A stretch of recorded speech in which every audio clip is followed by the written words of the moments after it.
Hi, I'm Spook. Today Mojang released Minecraft 1.19 The Wild Update, and I'm going to show you what's in it in 5 minutes. Wish me luck. I know you're all itching to play the update, so I'm going to cover the big stuff first, starting with the new Mangrove Swamp biome. This new biome usually generates near jungles or deserts since it's a warm biome. The ground here is made of the new mud block, which makes definitely non-triggering squishy squelchy sounds when you walk on it, and can be combined with wheat in the crafting table to make packed mud. Packed mud can then be crafted into mud bricks, which also includes stairs, slabs, and walls. These blocks are only decorative, but they do make some cool sounds. Mangrove swamps are also populated with, you guessed it, mangrove trees, which means for the first time since 1.16 we get a new wood type. This reddish wood is honestly everything Crimson Wood wishes it could be, and is my personal favorite since red is my favorite color.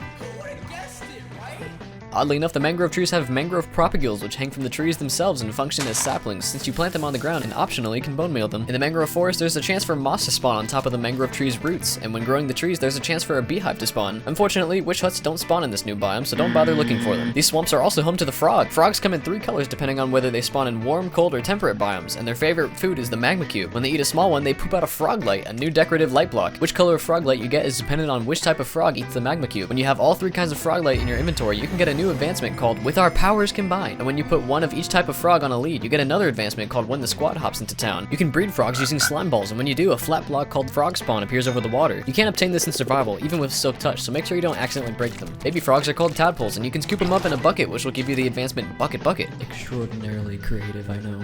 They'll grow up into a frog color depending on what biome they're in, and they're fairly floppy boys, if I do say so myself. Getting around the watery parts of these swamps with lots of stuff has never been easier with the new chest boats, an idea you yourself have probably had in the past, thinking, why won't Mojang add these? At long last, Mojang finally asked that same question and couldn't come up with a good reason not to add them. While you're exploring in your new chest boat, you may come across an allay, usually found in pillager outposts caged up or in woodland mansions. These little buggers will befriend you if you give them an item, and they'll bring back more of whatever item you give them if they can find it in the world. By having the allay deliver you items, you'll get a fancy new advancement called You've Got a Friend in Me. They really like note blocks too, and if you play a note block, the allay will have that block be its favorite for 30 seconds and deliver items to the block instead of to you. If you have one deliver a cake to a note block, you'll get another advancement called Birthday Song. Moving onwards to the spookier parts of this update, we have the deep dark biome. For the sake of the video, I'm turning on night vision just so you guys can see everything easier. This creepy cave biome generates in the world under Y level 0, and the floor is covered in skulk, which drops XP when you mine it. You know, unless you use Silk Touch, I guess. When you kill a mob near the new skulk catalyst block, the skulk on the floor spreads, giving you the fittingly named advancement, It Spreads. For reference, the only purpose the catalyst block has is spreading skulk on mob deaths. There's also the kinda new skulk sensor block, being only kind of new since it's technically been in the game since 1.17, just only accessible through commands. When it detects vibrations from any mob or player, it will set off a wireless redstone signal, making it great for elaborate contraptions or, you know, setting off a skulk shrieker. This block, when set off, makes a loud noise that increases a counter to 3. If you set off a shrieker 3 times, it'll summon what you've all been waiting for me to cover in this video,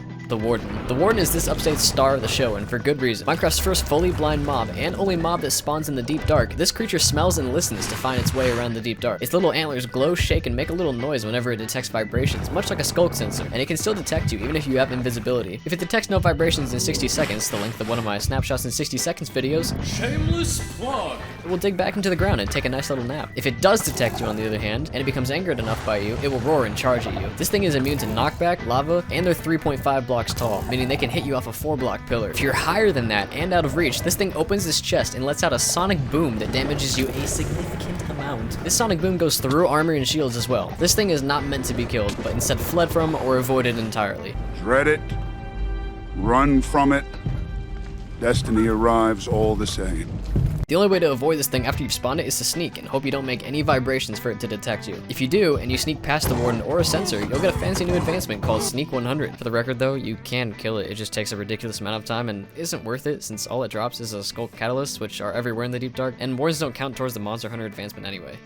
Also, if someone could make a mod where you can tame and keep a Warden as a pet, that'd be greatly appreciated, thank you. With the deep dark and the Warden also comes ancient cities. These massive structures spawn at Y-52 and are quite rare, but they have great loot. If you can avoid spawning in the Warden, you'll be treated to books, enchanted golden apples, shards of a creepy new music disc called 5, or leggings with the enchantment Swift Sneak, which lets you sneak, but fast. You can also find echo shards, which can be used in a crafting table around a compass to make a recovery compass, which points to the last place you died. Moving on to the smaller things, I'm going to shoot some rapid fire facts at you, some of which you may even fancy. Leaves are now waterloggable. The annoying bug with the coca beans having goofed pixels is finally fixed. Piston and sticky piston heads have had a texture tweak to match oak planks. Ores and mob spawners blown up by TNT drop XP now. Scaffolding now burns as long as bamboo in a furnace. Endermen Endermen, Wither Skeletons, regular skeletons, and piglins now spawn between light levels 0 and 11 in the nether. Villagers and zombie villagers have had a model tweak, so the last 2 rows of pixels on their textures will actually show up. The crafting recipes for minecarts with various blocks in them are now shapeless, and when they're broken, they drop the item instead of 2 separate ones. And last but not least, a whole heaping spaghetti pile of bugs were fixed. Go Torn.